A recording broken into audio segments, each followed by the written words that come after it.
Amém e amém. Abra sua Bíblia então em Filipenses capítulo 1.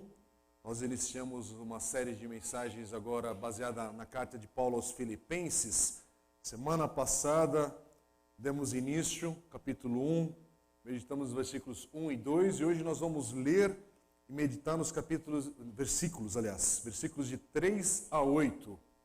Filipenses 1, 3 a 8. Eu vou ler na Nova Almeida Atualizada, que diz assim: Dou graças ao meu Deus por tudo o que lembro de vocês, fazendo sempre com alegria súplicas por todos vocês em todas as minhas orações.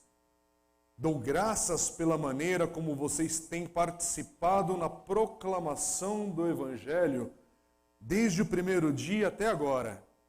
Estou certo de que aquele que começou boa obra em vocês há de completá-la até o dia de Cristo Jesus.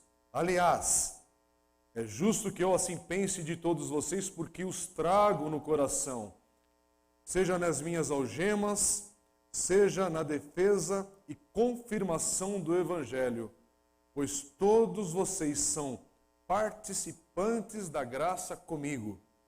Pois Deus é testemunha da saudade que tenho de todos vocês no profundo afeto de Cristo Jesus. Amém? Irmãos, quem entrou nas redes sociais essa semana, eu compartilhei um livro, queria encorajar a igreja e quem desejar, os pequenos grupos inclusive, mas todos que desejarem, um livro do pastor Steven Lawson, é da Edições Vida Nova. É um comentário de Filipenses, é uma série chamada Filipenses para você. Na verdade, uma série de livros baseado em diferentes livros da Bíblia.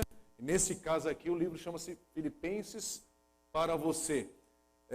Pastor Steven Lawson é um pastor americano, inclusive ele tem um lindo livro, ele tem uma série de livros de biografias, talvez alguns aqui conheçam, inclusive uma biografia do pastor Martin Lloyd-Jones, que já há algumas semanas e meses eu tenho indicado e citado várias vezes. Quem tiver curiosidade de conhecer mais sobre algumas biografias de homens de Deus aí, são excelentes livros, mas nesse caso, agora que a gente está estudando a Carta aos Filipenses, eu queria te encorajar, não é um livro caro, fácil acesso, inclusive no custo.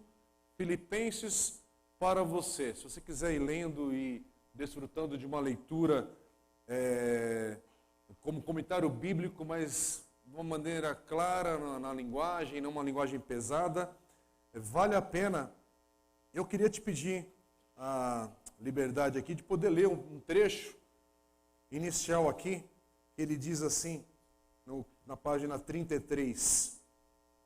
O ministério inevitavelmente gera conflitos. Seja qual for o ministério em que você esteja envolvido, se não existe nenhuma resistência ao seu trabalho, é porque ele não está avançando. Diante desse tipo de confronto, todos os que estão no ministério, pastores, presbíteros, líderes do ministério infantil e assim por diante, precisam ser pessoas resilientes, de pele dura, para resistir à oposição. E precisam ter uma casca grossa extra se quiserem levar a cabo a obra que Deus lhes confiou. Contudo, mesmo com todos esses desafios, os que servem também precisam de um coração amoroso. Manter esse equilíbrio delicado entre resistência e doçura é um desafio para qualquer um que exerça algum ministério cristão. Precisamos, ao mesmo tempo, de firmeza e sensibilidade, duas virtudes que devem ser mutuamente includentes. Essa rara combinação de pele grossa e coração mole se apresentava com clareza na vida do apóstolo Paulo. Em meio às exigências de seu trabalho árduo, jorra de seu coração a virtude do amor fraternal. Quando ele escreve para a igreja de Filipos, conseguimos discernir o perfil do coração desse pastor. 10 anos antes de escrever essa carta, o apóstolo Paulo chegava a Filipos pela primeira vez durante sua segunda viagem missionária. Ele proclamou o evangelho de Cristo e muitas almas se converteram. Daquele trabalho milagroso, uma igreja se formou espontaneamente. Por meio dessa experiência estimulante, criou-se em seu coração um laço de afeição permanente com essa igreja. Paulo plantou outras igrejas depois, mas a afinidade especial com aquele grupo de crentes permaneceu. E uma década mais tarde, encarcerado em Roma, o apóstolo escreve essa carta aos filipenses, a mais de 1000 quilômetros de distância, expressando o amor que tinha por eles em seu coração. Amém?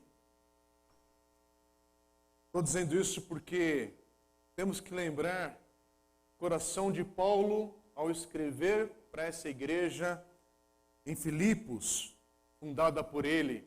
Esse é o contexto da carta que a gente está estudando, estamos lendo, e eu tenho falado para vocês, igreja, amigos, irmãos aqui, para você se programar, se esforçar, se ajustar aí para fazer a leitura dessa carta. São 4 capítulos e você ficar nela. Vamos meditando nela semana após semana e vamos aprendendo e vendo o que Deus vai falando conosco, conforme a gente vai se abrindo para esse texto, para essa carta, para esse ensino de Paulo. Como eu já citei aqui, Paulo fundou essa igreja durante sua segunda viagem missionária, que está relatada ali no livro de Atos dos Apóstolos, capítulo 16. Inclusive, o livro de Atos nós já meditamos, refletimos aqui na comuna um tempo atrás. Essa aqui é a primeira igreja a ser estabelecida na Europa. No capítulo 2 e 4 de Filipenses, Paulo cita um homem chamado Epafrodito. É esse homem que levou uma oferta em nome da igreja para Paulo, e Paulo escreve de volta para agradecer o apoio, a ajuda, o socorro dessa igreja. E aí no versículo 3 que nós lemos hoje, ele diz logo de cara: dou graças ao meu Deus por tudo o que lembro de vocês. Vocês quem? Filipenses. De quem Paulo está falando dessa igreja em Filipos? Paulo amava essa igreja, como eu citei domingo passado. É uma carta muito mais do que agradecimento, aqui é uma carta de encorajamento, uma oportunidade do apóstolo que está preso em Roma encorajar esses irmãos, esses crentes, a perseverarem juntos com alegria, apesar de toda a tribulação. Quem mais poderia escrever uma carta dessa, da prisão, encarcerado, e falar sobre perseverança, sobre alegria? E é isso que eu queria encorajar vocês, irmãos. Se a gente está vivendo dias difíceis, eu, você, sua família, amigos e amigas que nós conhecemos, Brasil, o mundo, essa é uma carta para agora. Essa é uma carta para sermos encorajados em dias de tribulações, em dias em que o nosso coração pode estar angustiado, pode estar sobrecarregado. Mas vamos abrir o nosso coração, vamos abrir nossa mente para a palavra de Deus. E como Paulo diz a Timóteo, Timóteo que é parceiro de Paulo ao escrever essa carta, logo na introdução ele cita que ele está junto com Timóteo escrevendo essa carta. E aí Paulo, em outro momento, em outra prisão, em um texto que eu citei domingo passado, 2 Timóteo 2,7, Paulo diz assim a Timóteo: pense bem no que acabo de dizer, porque o Senhor dará a você compreensão em todas as coisas.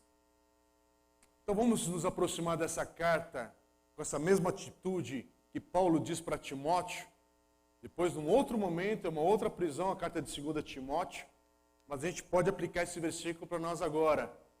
Que o Senhor nos dê compreensão em todas essas coisas que a gente está aprendendo e vai aprender na palavra de Deus. Aliás, foi dessa forma que Deus agiu em Filipos quando tudo começou. Porque, afinal de contas, se Paulo está falando com Filipos, com essa igreja em Filipos e com os irmãos ali, filipenses, quem são eles? Então vamos para Atos 16, abre a sua Bíblia em Atos 16. Porque esse Deus que Paulo fala para Timóteo que dará compreensão em todas as coisas, é o mesmo Deus que abriu a mente e o coração de uma senhora chamada Lídia, e que Lucas escreve em Atos capítulo 16, versículo 14. Olha o que ele diz. Certa mulher chamada Lídia, da cidade de Tiatira, vendedora de púrpura, temente a Deus, nos escutava, e o Senhor lhe abriu o coração para que estivesse atenta ao que Paulo dizia. Olha que declaração linda e poderosa que Lucas nos escreve aqui para falar do que Deus fez na vida dessa mulher. Vamos lembrar de novo, Paulo está na sua segunda viagem missionária.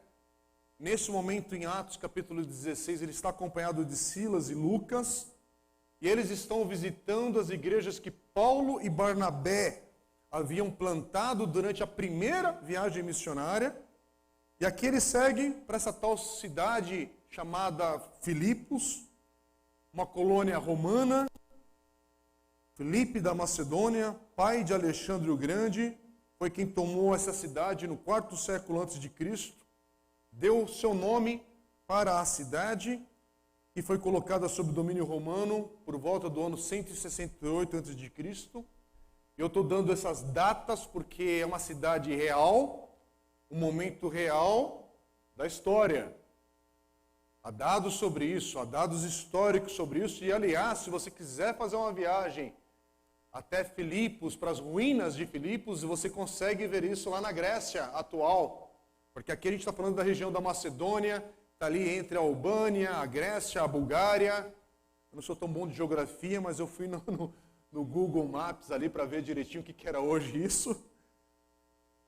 E aí, nesse momento, a gente tem que lembrar que é uma cidade sob influência pesada, intensa ali de Roma, dos romanos. E aí, sendo breve, os missionários, eles ficaram ali por algumas semanas. E é como, a maneira como Atos capítulo 16 termina, no versículo 40, mostra provavelmente que algumas pessoas ali se converteram. E é ali que nasce a igreja de Filipos. E Lucas registra 3 conversões em Atos capítulo 16. E esses encontros que estão relatados em Atos capítulo 16, quando a gente lê esse texto, irmãos, isso deveria nos encorajar, deveria nos ensinar muito, porque nós vamos ver a história de 3 conversões, 3 pessoas completamente diferentes e circunstâncias totalmente diferentes, 3 eventos, 3 momentos que acontecem essas conversões, pessoas sendo alcançadas por Cristo. E é riquíssima a história de conversão dessas pessoas. E aí está aí no texto de Atos capítulo 16. A gente percebe pela leitura daquilo que Lucas registrou, essa igreja que vai nascer desse evento é uma igreja que nasce em submissão ao Espírito de Deus, ao Espírito do Senhor, porque Paulo recebe uma visão, é o que diz os versículos 9 e 10, se você tiver com a sua Bíblia aberta, mantenha aí em Atos. Diz assim o texto: à noite, Paulo teve uma visão no qual um homem da Macedônia estava em pé e lhe rogava, dizendo: passe a Macedônia e ajude-nos. E assim que Paulo teve a visão, imediatamente procuramos partir para aquele destino, concluindo que Deus nos havia chamado para lhes anunciar o Evangelho. E olha que interessante, irmãos.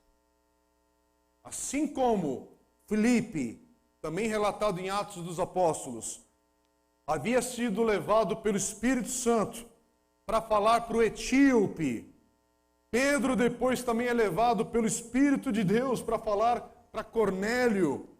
Paulo agora é levado pelo Espírito de Deus para falar à Macedônia. O Espírito de Deus conduzindo para que essa igreja nasça. Não é um planejamento estratégico de crescimento de igreja. É o Espírito de Deus movendo a sua igreja. É o Espírito de Deus agindo. Aparentemente, no texto de Atos 16, a gente não percebe ali a presença de nenhuma sinagoga em Filipos. Então, durante o sábado, os missionários ali, esses irmãos, vão até aquilo que seria o lugar mais parecido a uma sinagoga, que o versículo 13 diz que é um lugar de oração, mas é um lugar de oração fora da cidade, à margem do rio. E aí aqueles homens estão ali e começam a conversar com algumas mulheres. Olha só. Começam a conversar com as mulheres ali, reunidas, e entre elas há uma mulher chamada Lídia, da cidade de Tiatira, comerciante de tecido de púrpura. Aqui eram bens que eram caros para essa época, para esse momento, e é por isso que muitos comentaristas bíblicos dizem ou citam que provavelmente essa mulher, ela era uma negociante, uma comerciante rica, ela tinha um negócio que era rentável para o padrão da sua época, e apesar dela ser uma empresária bem-sucedida, parece que ela ainda buscava alguma coisa na sua vida, no seu coração.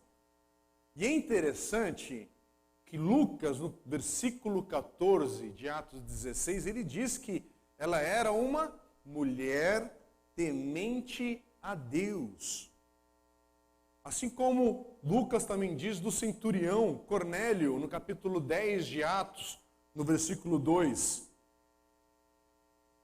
E essa descrição de Lídia como uma mulher temente a Deus, a gente precisa prestar atenção que não diz que ela era uma cristã, mas que ela estava procurando a Deus. Era uma pessoa que temia ao Senhor.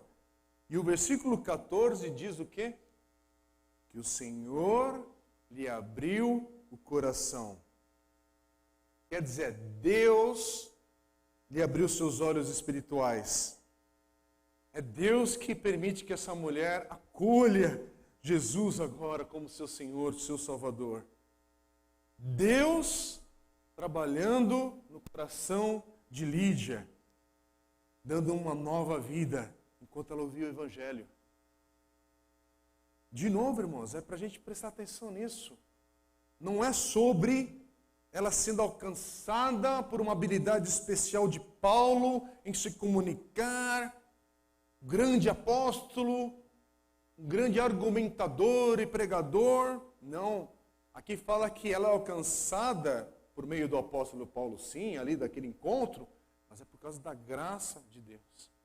Não é por causa da eloquência, não é por causa do discurso. É a graça de Deus na vida dessa mulher.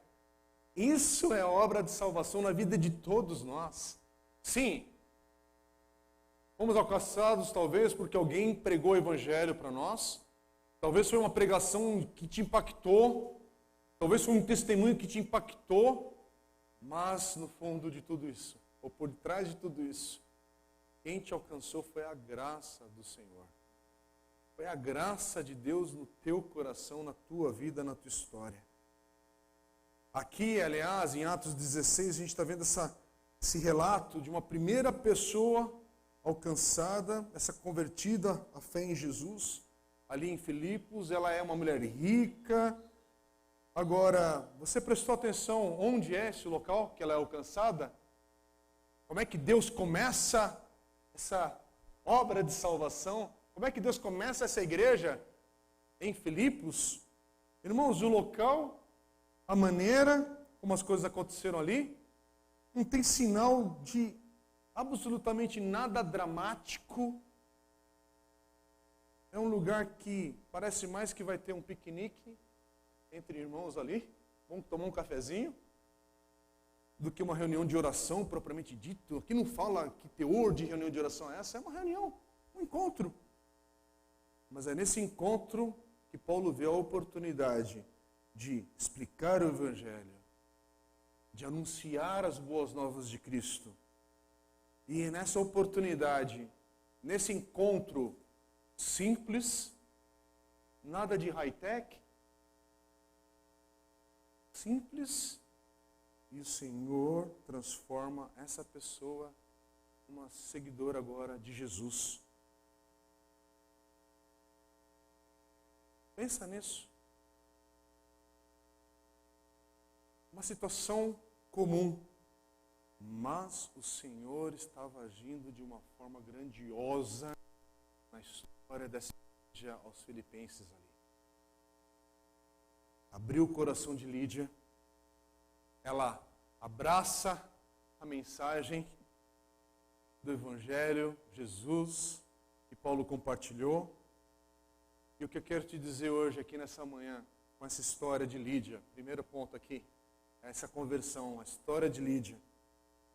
Talvez você que está aqui hoje presente não seja cristão, talvez se você está ouvindo ou assistindo, participando conosco online, ouvindo essa mensagem, você não seja cristão, mas você está interessado na palavra de Deus, em crescer e aprender, descobrir, e eu quero te encorajar.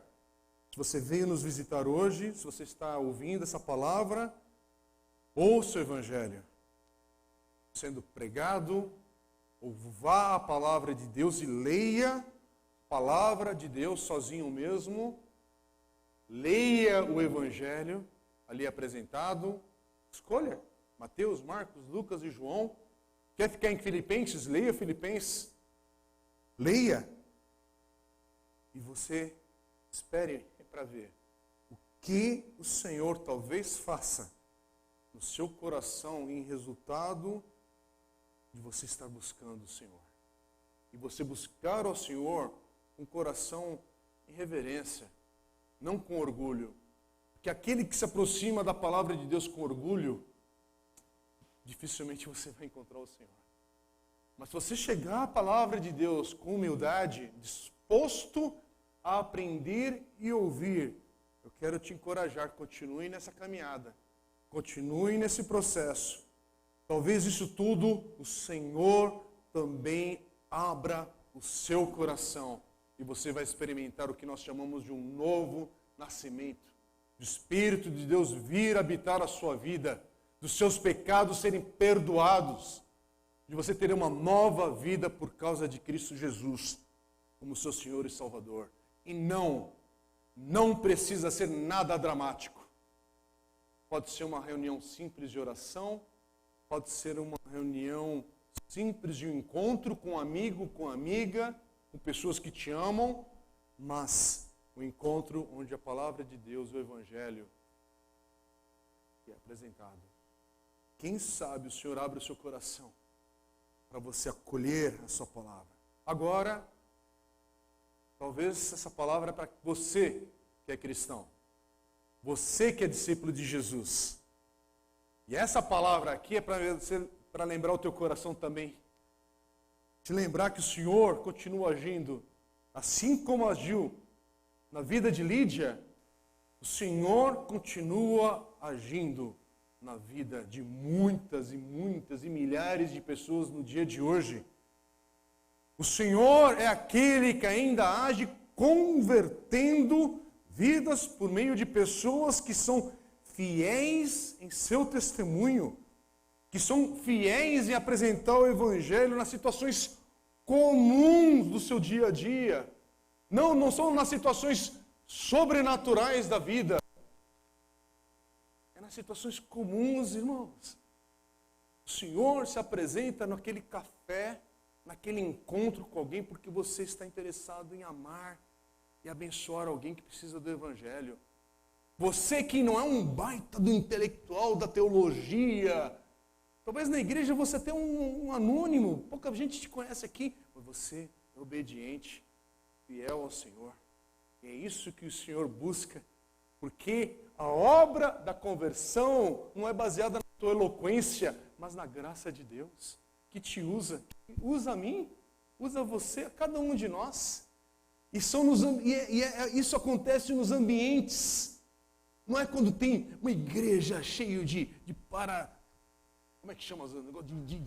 eu ia falar parafernália, eu não sei se essa palavra é feia ou se é um palavrão, então me perdoem. Mas sabe, cheio de coisa. E tem que ter fumaça saindo nas paredes da igreja. E agora tem que ter iluminação daqui para lá, e aqueles moving. E eu acho tudo isso legal, tá? Eu acho bonito, bacana, mas não é isso que converte, irmãos.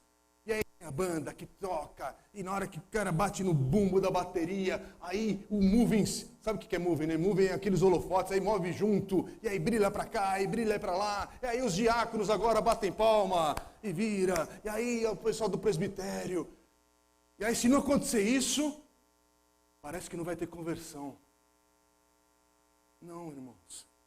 Isso a gente faz porque a gente acha bonito, a gente às vezes tem a condição de ter isso e recurso. A gente tem um data show sendo projetado aqui, tem igreja que não tem nem isso.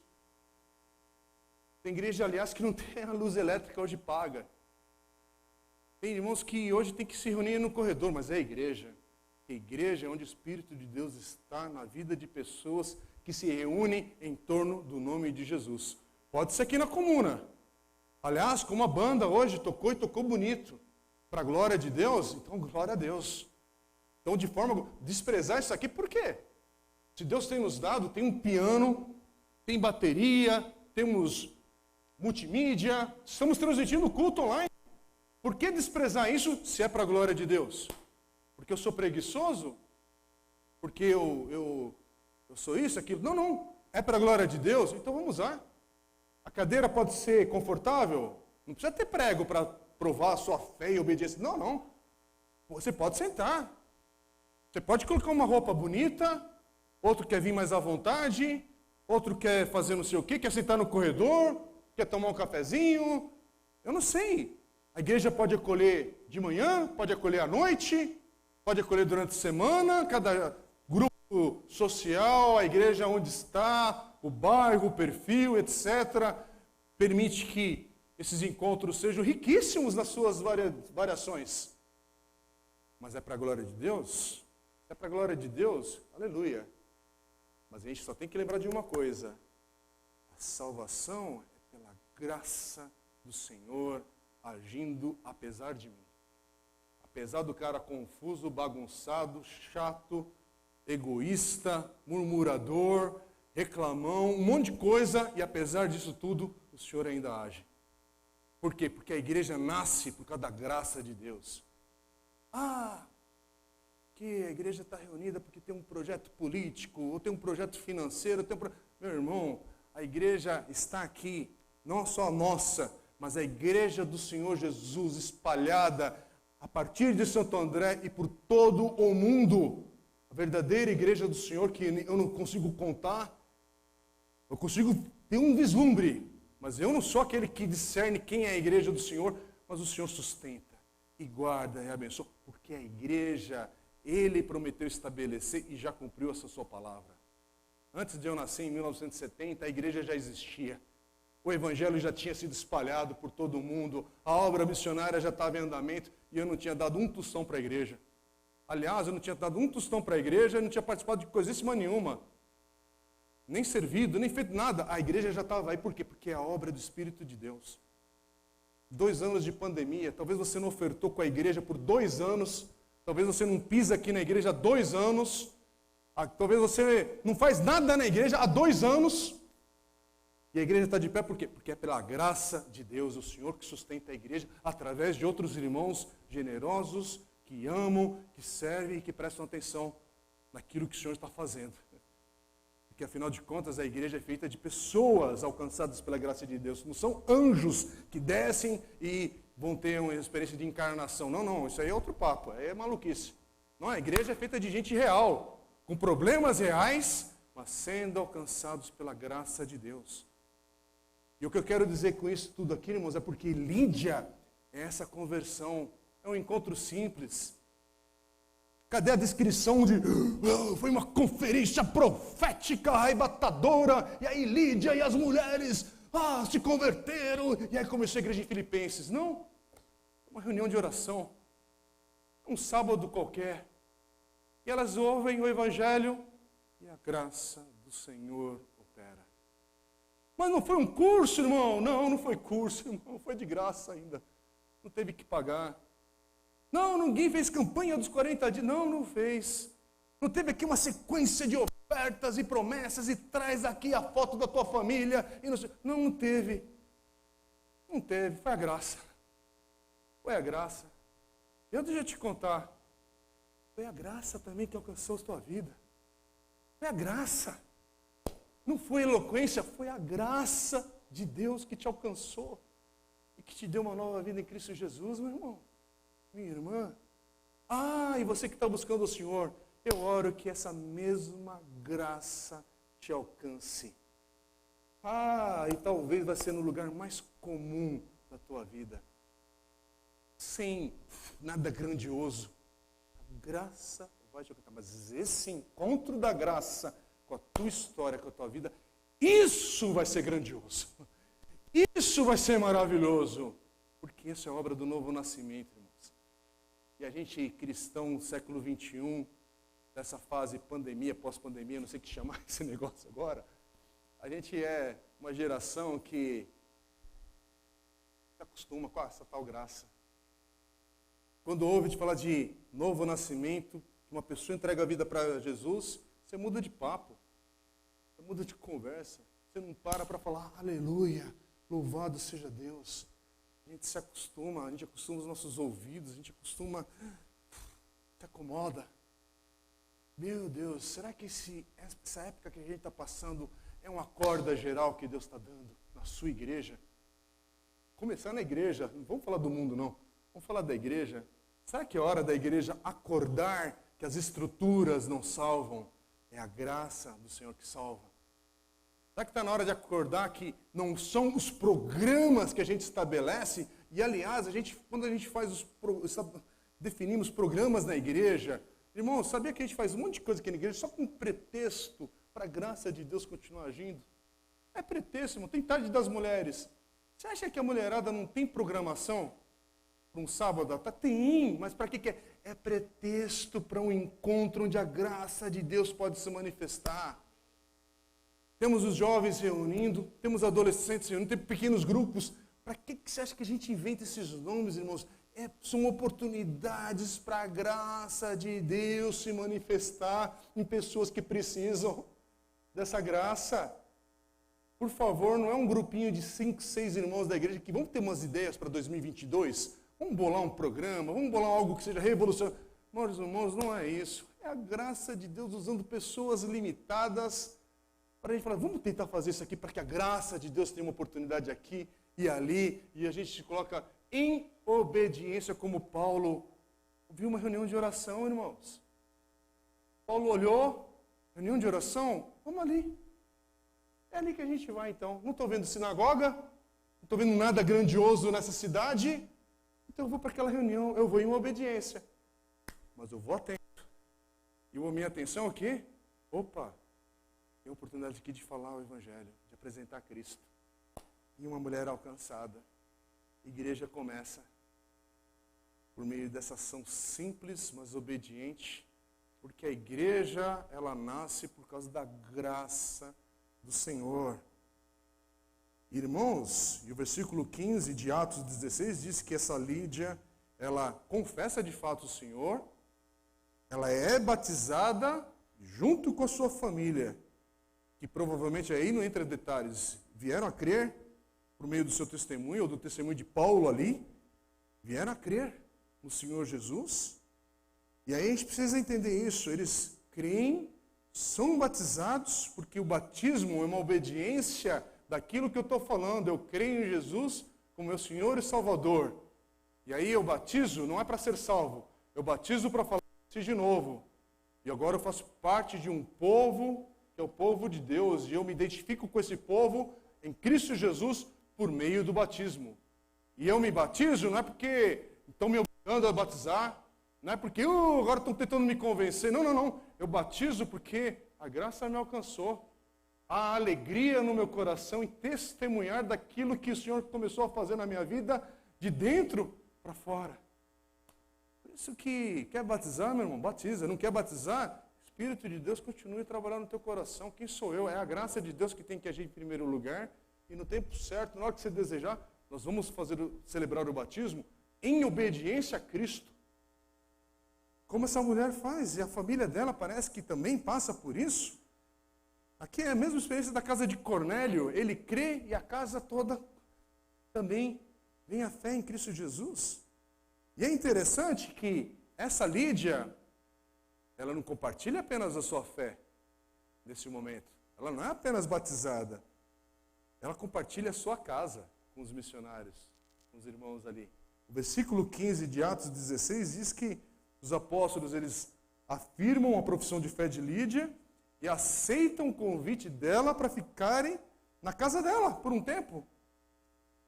Quer dizer, é essa casa que provavelmente vai começar a ser um local de reunião, o local que a igreja de Filipos está nascendo, meus irmãos.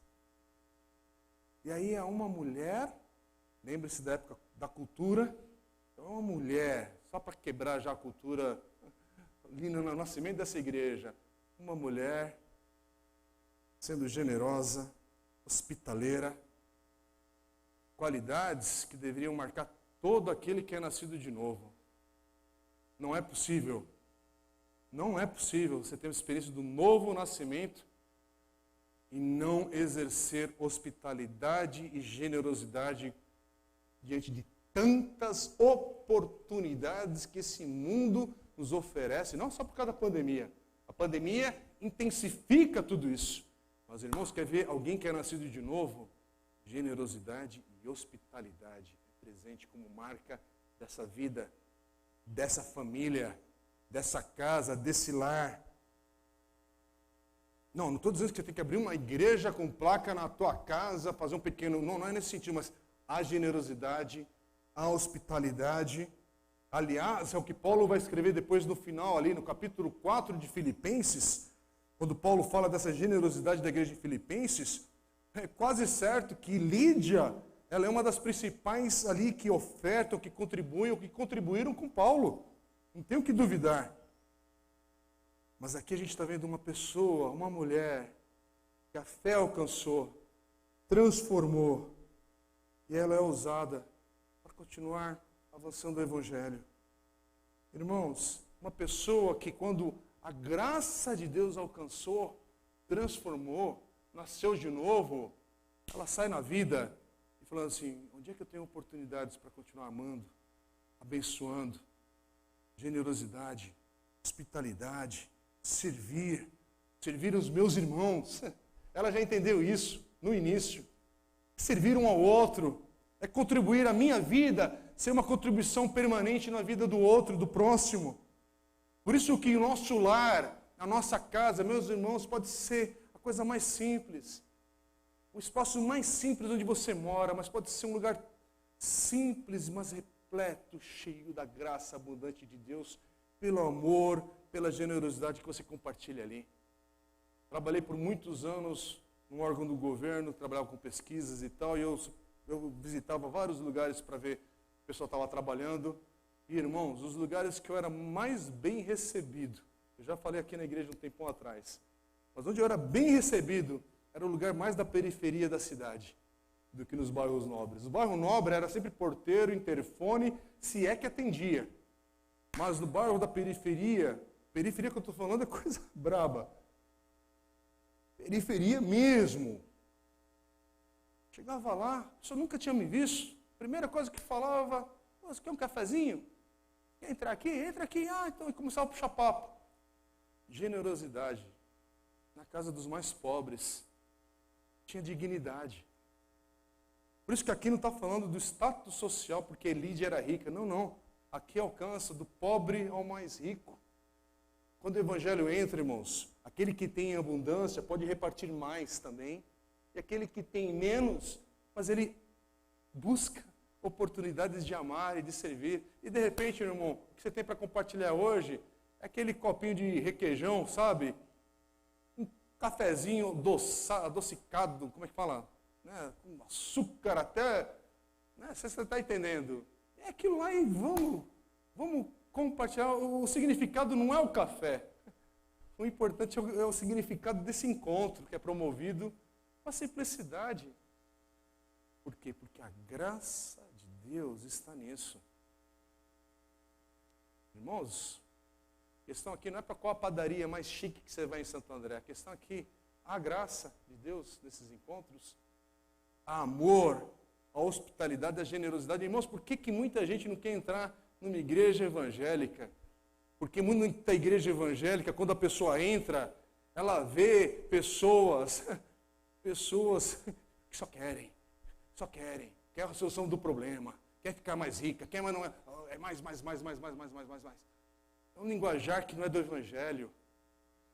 Eu estou ali porque eu quero subir de posição. Meu Deus do céu, que negócio é esse? O que fizeram com o evangelho? Agora, entra num lugar chamado igreja, onde nós nos reunimos, um lugar mesmo, agora eu quero falar disso também. Meu irmão, quer ver a marca do Espírito, uma igreja cheia do Espírito Santo? Não é um monte de gente falando em línguas estranhas. Há amor no corredor daquela igreja?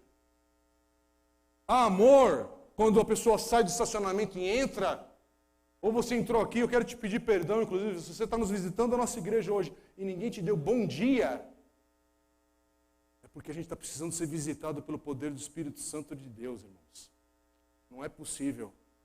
Não é possível você estar numa igreja e ninguém te deu bom dia. Você está numa igreja e ninguém percebeu que você estava ali. Não, você foi no Clube Social Batista. Mas não foi a igreja do nosso Senhor. Mas aí nos dão desconto. Porque aqui nós somos pessoas sendo trabalhadas por Deus. E cada um está num estágio. Mas por favor, igreja de Deus, não seja indiferente. Quando você vê alguém e não conhece, e você passa no corredor para fazer de conta que não conhece mesmo, misericórdia. Misericórdia. É por isso que muito lugar hoje que se chama igreja é um escândalo para o Evangelho de Cristo. Por quê? Porque é um negócio mesmo, é um empreendimento, não é igreja. Eu estou falando tudo isso por quê? Porque, irmãos, a experiência de Lídia, ela tem essa marca dessa simplicidade. Mas vamos continuar em Atos 16? Eu não vou abusar do horário, não. Estou vendo aqui e tal, mas aqui eu me empolgo.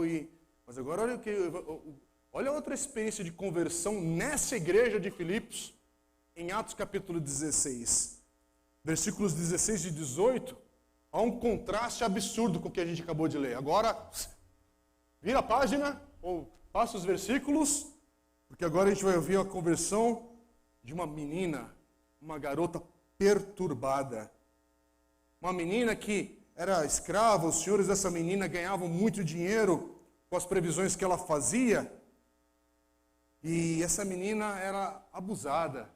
Era uma menina que emocionalmente ela era cativa, presa. Aliás, emocionalmente não, espiritualmente. Era uma menina possuída, endemoniada. Essa menina aqui, ela era escrava, tinha senhores, mas também era escrava espiritualmente de Satanás. Que coisa terrível. E aí, olha, presta atenção no contexto. Satanás está aprisionando essa menina, e aí ele tenta, por meio dela, atrapalhar a obra missionária ali em Filipos, porque alguma coisa espiritual está acontecendo. Presta atenção. Algo espiritual está acontecendo em Filipos. E se está acontecendo, não tem só anjo celebrando e cantando louvores a Deus. A oposição demoníaca, maligna também. Irmãos, é por isso que vou voltar nessa questão. A gente está vivendo uma era que a tecnologia ou a prosperidade que a gente vive hoje, porque nós somos uma sociedade próspera, desenvolvida em vários aspectos, isso deixa a nossa cabeça limitada, inclusive com as coisas de igreja, mas não tem avanço do reino de Deus sem oposição das trevas. Se uma igreja não está passando por oposição das trevas, é porque ela não incomoda nada, ela não faz diferença nenhuma onde está. Uma igreja que avança e os problemas chegam e as lutas se manifestam, é porque Deus está fazendo algo ali e a oposição das trevas também, ela se manifesta. É o que está acontecendo aqui agora. Peraí, Lídia se converteu, uma igreja está nascendo e agora uma menina endemoniada está prestes a ser liberta. O que acontece? Satanás usa essa menina. E aí, olha a sutileza. Ele usa essa menina para associar ela, que é uma adivinhadora, E ela, o pessoal da cidade conhece essa menina. Ela não é qualquer uma, não. Ela é conhecida ali. Porque ela é usada pelo diabo ali para enganar pessoas, para manipular espiritualmente pessoas. Mas aí o diabo usa essa menina endemoniada, escrava, para associar a mensagem de Paulo com algo o quê? Com aquilo que é oculto, com o ocultismo. É por isso que no versículo 17 diz que ela seguia a Paulo e a nós, gritando: estes homens são servos de Deus Altíssimo e vieram anunciar como vocês podem ser salvos. E a igreja diz: aleluia, glória a Deus, que até essa menina está glorificando o Senhor. Não, discernimento que só o Senhor pode dar para o que está acontecendo aqui. O que essa menina está dizendo é verdade, mas é a verdade na boca de uma pessoa endemoniada. Portanto, a raiz dessa verdade tem mentira, tem manipulação, tem um intento demoníaco que sai da boca dela. É verdade sobre a Paulo, mas os intentos são malignos para associar essa pessoa que tem nada de Deus com a mensagem do Evangelho.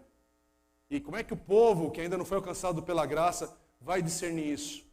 Alguma semelhança, irmãos, com aquilo que é feito em nome de Deus na nossa nação? Na bagunça que igrejas, o poder político, o poder religioso usa de tempo. Eu não estou falando de governo federal de agora, de governo isso, daquilo, sem dar nome. É sempre aquilo que é o poder religioso e o poder religioso. O poder religioso e o poder econômico, o poder político. É por isso que em Apocalipse vai dizer, quando as bestas ali do Apocalipse se manifestam, você corta uma cabeça da besta e vem outra. Você corta, mas vem outra. Aí é outro assunto. Mas é só para a gente entender, peraí, o que a gente está vendo aqui? Aqui a gente está vendo essa manipulação maligna. Tem algo errado sim aqui. E ela faz isso, irmãos, por vários dias. Quer dizer, no primeiro encontro, os apóstolos não foram sabichãs já: ô menina, o que você está dizendo aí? Saia em nome de Jesus e está tudo resolvido. Não, até os apóstolos, eles levaram tempo. Por quê? Porque não é tão assim, besta, o bobinho, como a gente pensa ou fala das coisas espirituais. Igreja, não. O diabo é muito, muito, muito inteligente e sábio. Do jeito dele, mas é. Não é tão tolo quanto muita igreja pensa, não.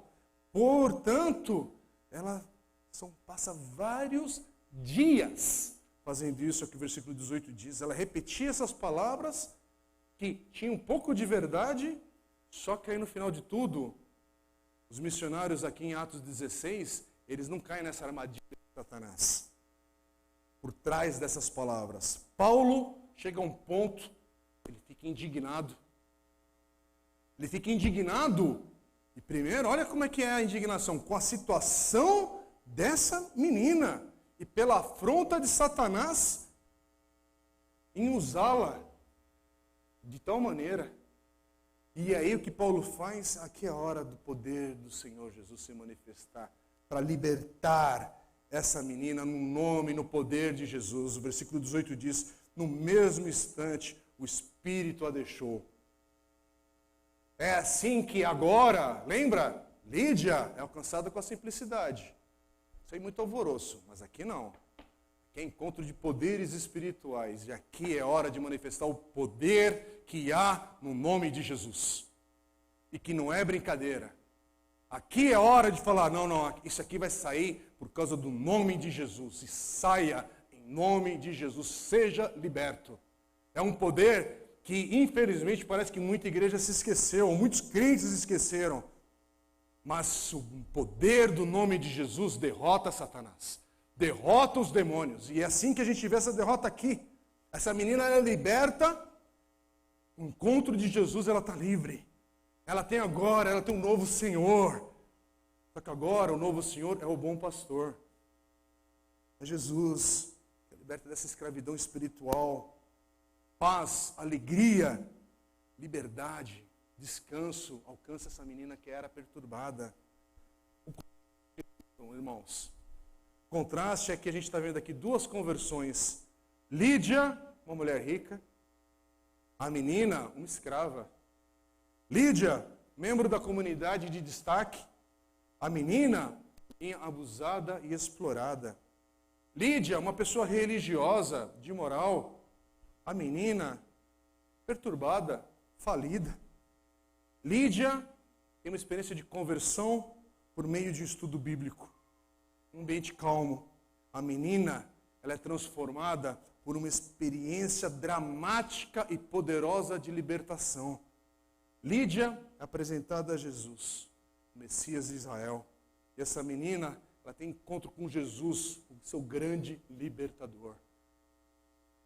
É lindo demais isso. 2 mulheres levadas à fé em Jesus.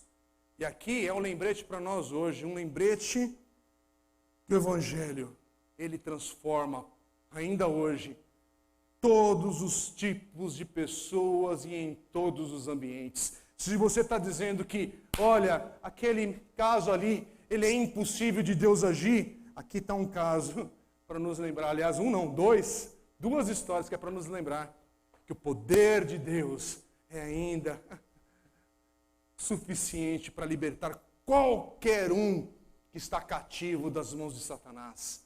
É vício, é a pornografia, é o dinheiro, é a sexualidade distorcida, é os valores do coração que está tudo virado de cabeça para baixo, mas quando o poder de Deus nos alcança, nós somos libertos de tudo isso que nos escravizava, desse pecado que nos amarrava, e a paz de Deus entra no nosso coração, o perdão dos nossos pecados. É o poder que expulsou dessa garota esse espírito maligno. Irmãos, é o mesmo poder que agiu no coração de Lídia para convencê-la da graça de Deus. É o poder de Jesus. É por isso que esse texto aqui hoje é sobre esperança, meus irmãos. Esperanças, e aí o versículo 19 a 34 vai falar a consequência dessa história. A consequência dessa história é que Paulo e os irmãos ali, por fazerem o bem, mas eles provocam um rebuliço naqueles que eram os donos dessa menina, e aí na cidade são presos, passam ali a noite na cadeia e estão presos inclusive com violência, são açoitados.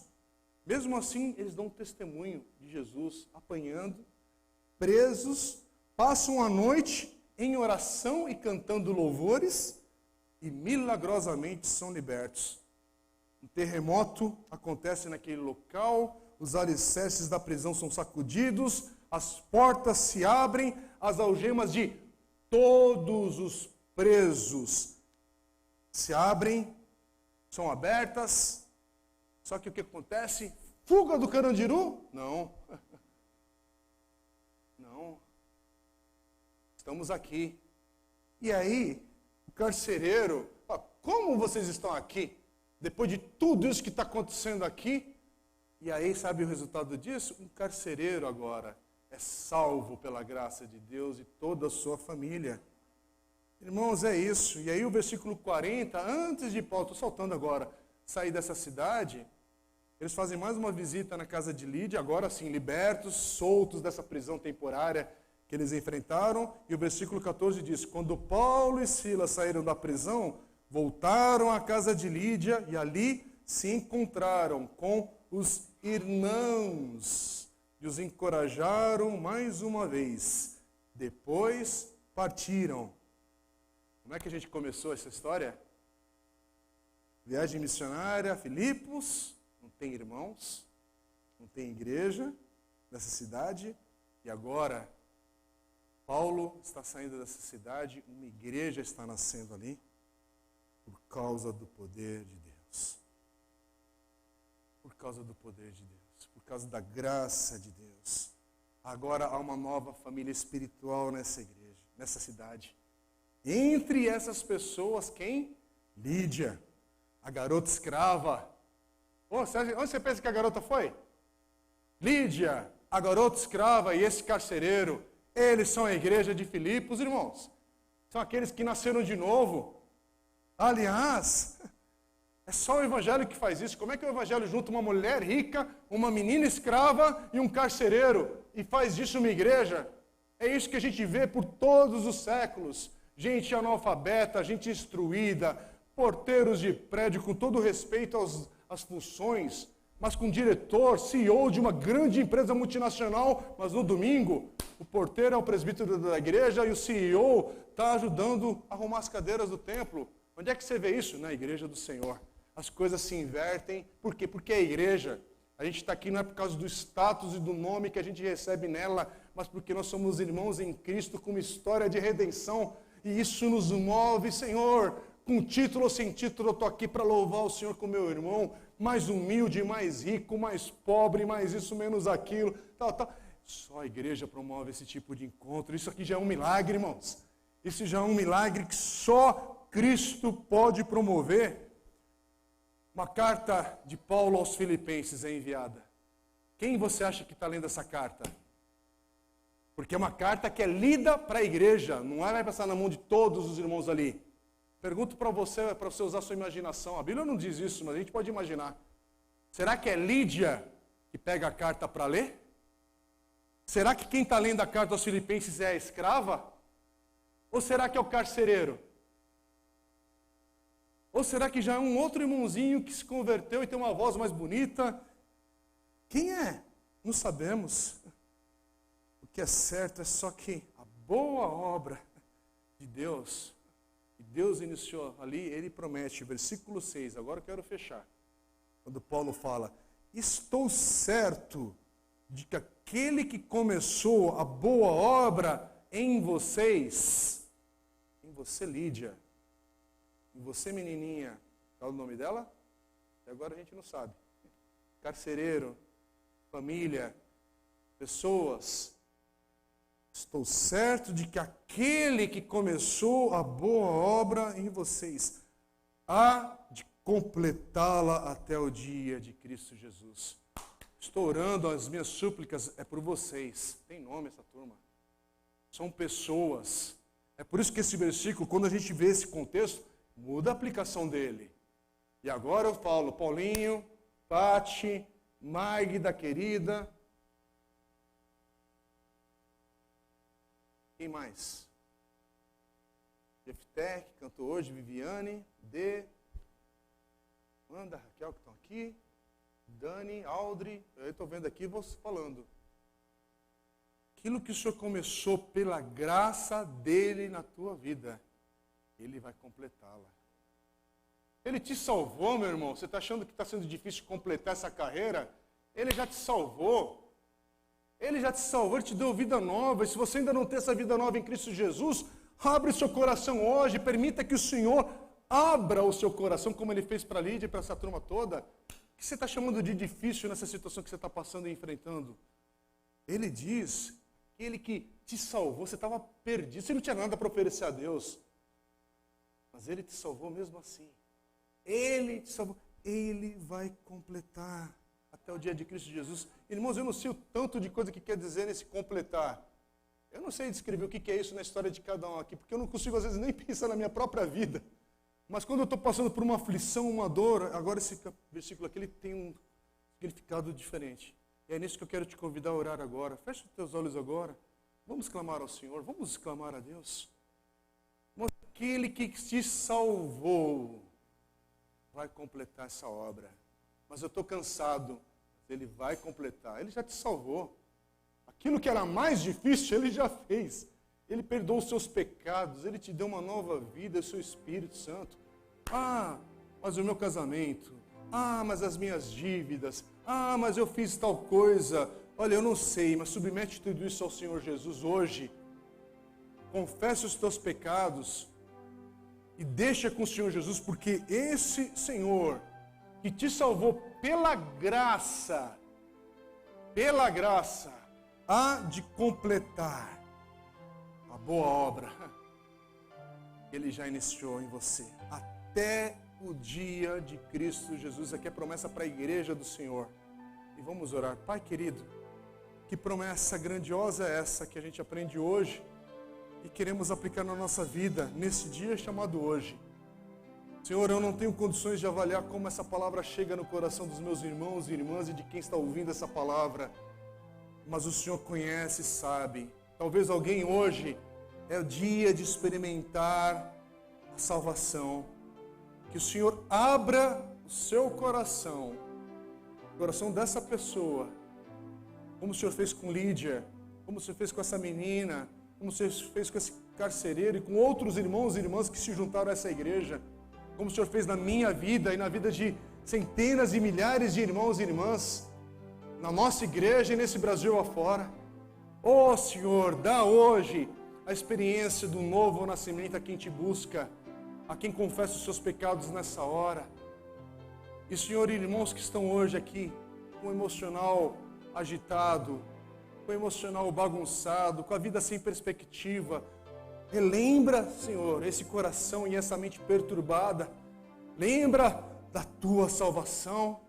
Lembra que o Senhor é esse Deus que começou a boa obra em cada um de nós e há de completá-la até o dia de Cristo Jesus. É promessa do Senhor que possamos estar firmes nessa promessa do Senhor, e é em nome de Jesus que oramos. Amém e amém. Glória a Deus.